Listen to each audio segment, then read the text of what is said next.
بسم اللہ الرحمن الرحیم۔ السلام علیکم ناظرین، میں وقار احمد، ایک پروفیشنل ٹیکس کنسلٹنٹ آپ کی خدمت میں حاضر ہوں۔ ناظرین، سال 2024 اختتام پذیر ہے، 3 دن باقی رہ گئے ہیں۔ اس کلوز ہوتے ہوئے سائل کے تحت محکمہ ایکسائز اینڈ ٹیکسیشن ڈپارٹمنٹ نے وہ گاڑیاں جنہوں نے ابھی تک ٹوکن ٹیکس پے نہیں کیا ان کی رجسٹریشن کینسل کرنے کا ارادہ رکھتی ہے۔ دیکھیے، فائنانس ایک بل 2024-25 یعنی کہ فائنانس ترمیمی بل 2024-25 قومی اسمبلی میں پیش ہو چکا ہے اور وہ 1 جنوری سے نافذ العمل کرنے کی کوشش کی جا رہی ہے۔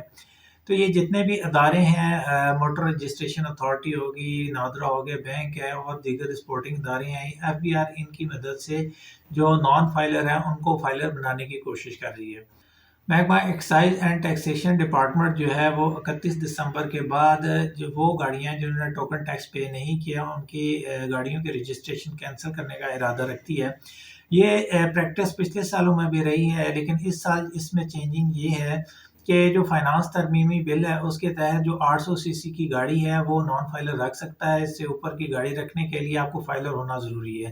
تو جب رجسٹریشن کینسل ہوگی یا فائنانس بل 2024-25 ترمیمی بل جو ہے وہ نافذ العمل ہو جائے گا، پھر 800 cc سے اوپر جن کے حضرات کے پاس گاڑی ہیں ان کو رجسٹریشن بحال کرنے کے لیے اور ٹوکن ٹیکس لگانے کے لیے فائلر ہونا لازمی پڑے گا۔ اس لیے وہ حضرات جن کے ٹوکن ٹیکس شارٹ ہیں یا جنہوں نے ابھی تک ٹوکن ٹیکس پے نہیں کیے وہ اپنے فائلر ہونے کی تیاری کر لیں اگر ان کے پاس 800 cc سے زیادہ کی گاڑی ہے۔